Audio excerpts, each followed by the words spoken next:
અહીંયા અનેક પોલીસ મિત્રો, પોલીસ કર્મચારીઓ, પોલીસના અધિકારીઓ આપણી સેવા અને સુરક્ષા માટે ખડે પગે છે. એમની માટે જોરદાર તાળીઓ થઈ જાય.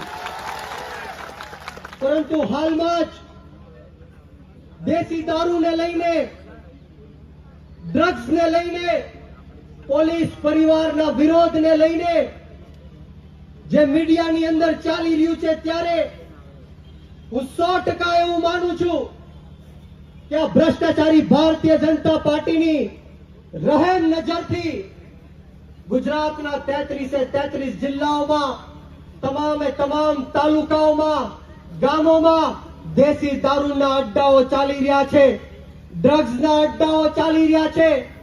અને આના કારણે આ ગુજરાતના હજારો કરોડો યુવાનો દિવસે ને દિવસે બરબાદ થઈ રહ્યા છે. નાની